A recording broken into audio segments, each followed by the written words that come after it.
So let's go out to Utah. He, him, Eli wants to ask, where did atoms come from? Is that a good summary of your question, Eli? Yes. Sweet. Okay. What do you think, Jim? Well, let's start with with the Einstein equation, E equals mc squared, which is not, by the way, the one he got his Nobel Prize for. What does that mean to you? What are the implications of E equals mc squared? I'm kind of young, so I don't know what that means. Okay, but that's cool though. E stands for energy, and energy is equal to mass times the speed of light squared. Right. So where does energy and mass come from then? Cool. Good question. Even better. As far as we know, energy can neither be created nor destroyed. However, there are caveats to that, and they're pretty powerful caveats. One of those is that our understanding of physics breaks down when we get to Planck time, and we don't really understand that high energy of physics. So it's entirely possible that at a high enough level of energy of physics that weird things happen, like energy does get destroyed or created. We just don't know. We have some evidence that a quantum field all by itself can start to generate energy and matter because the quantum field does fluctuate. And so there's some areas there. So the answer is we don't know. Now, if you're going to say we don't know, therefore God, you're committing a logical fallacy called an argument from ignorance or an argument from incredulity. If you don't like the word, right? I think go from there. I think a really good stance too is to just take the same stance as the theists often take, right? Because we can play the same game with the theists. The difference is we stop at the universe and say, well, the universe could have just always existed. Theists will just take one step back and go, well, God always existed. Why don't I get to play with those toys if you do, right? Like if you can make that claim, I can too. Right. So wouldn't it be reasonable to you said you don't know, but that doesn't mean you can go say therefore God. It would be reasonable to say therefore God because you don't know. Your only other option is God. No. Yeah, that's the only thing you can say is I don't know. Right. So if you go and you said you're young, so I would go and study some logical fallacies. In fact, as many of them as you possibly could. For sure. And one of those is, it's got two names. One of them is kind of aggressive. It's called the argument from ignorance, but it's also known as the argument from incredulity. Some people take the word ignorance as insulting, and it's not meant insulting in this case. But anytime you say, I don't know, therefore, you are committing that fallacy. You can't do that. You stop with I don't know and leave it at that.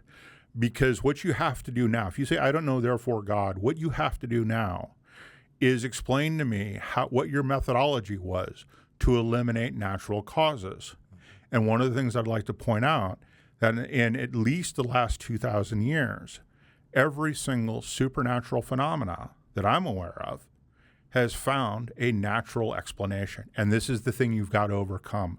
Over 2,000 years of scientific progress showing that we have good natural reasons for supernatural things that were considered supernatural at one time. So you've got a whole lot of work ahead of you when you say, I don't know, therefore God, because that is not the only other conclusion. Right. The other conclusion is a natural progression or a natural cause. And you have to tell me how you ruled that out. And proving a negative, it's possible, but it's incredibly difficult. What do you think on that, Eli? Okay. What'd you say? Just getting your thoughts. What do you think? Yeah. I feel like I like to go again where the evidence leads me and make my decision based. Yep. What's your evidence for God? That Christian, but lately I've kind of been doubting what Christians believe. I think it can go both ways. I think the atheists don't know where we came to be because but at the same time, there. It sounds like you're cutting. God being infinite. You're starting to robo out and cut in and out quite a bit. Yeah. I don't know if you've moved because earlier in the call you weren't.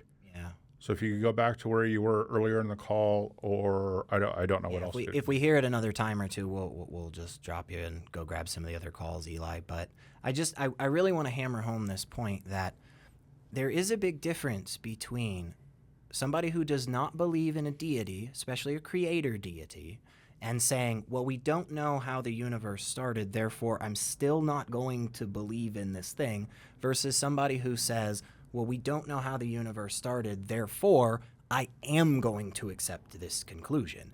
That's exactly what Jim was just talking about with the argument from incredulity. And the other one I would definitely throw out to you to take a look at is a false dichotomy. It's where somebody says that, well, it's only these two options, but in reality, it's not. The true dichotomy here is either God created the universe or not God created the universe. Well, I would right? actually, I would back out a little bit more. I would say either the cause is supernatural or natural. Even better. And once you have supernatural, now you got to step down and go, multiple gods are one God. And then you get, from one God, you got to go down to the Christian God. And now you have over 1,000 denominations of what that Christian God is supposed to be. And your work is just more and more cut out for you the farther down that way you go. If it's multiple gods, then why is Christianity and Islam the top two religions in the world, and they're both monotheist? And so you have more work cut out for you there. And we still haven't even touched all the infinite natural options yet. Right. We still haven't even gotten to that. Yeah, and that then you would you could either prove those gods exist, or you could prove the natural option could not have happened. And like I said, proving a negative is incredibly difficult to do. You pretty much have to eliminate all of the options. Yeah. The best example of that comes from actually Sherlock Holmes, and it leads to his famous, once you've eliminated everything that's possible, then the impossible must be possible. And that's from a locked room mystery, where he basically went and proved all the ways you could hide in the room, get into the room to commit the murder, couldn't happen. And then he started looking for ways you could lock the room from the outside, which was considered to be impossible. So once he'd eliminated all the possible ways to commit a murder inside a locked room that could only be locked from the inside, did he go and look for this really weird option of, oh, look, here's a perfectly natural way to open, and he never once considered the supernatural option. He always looked for that natural option. So it's incredibly difficult. It's easy to do in a locked room trying to prove how a murder was committed, because it's easier to eliminate the options, but that's what you have to do to prove a negative.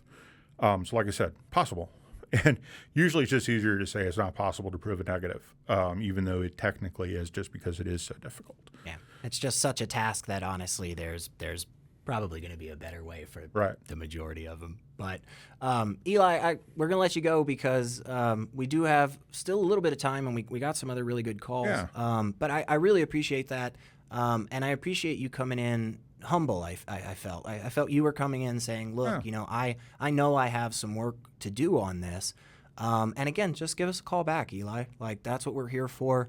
We just want to kind of metal sharpening metal, right? And if our arguments suck, we'd love to change them. Believe me, if I'm accepting stuff right now I don't have good reason to accept, I want that gone. So if somebody's got good evidence, please bring it to us. So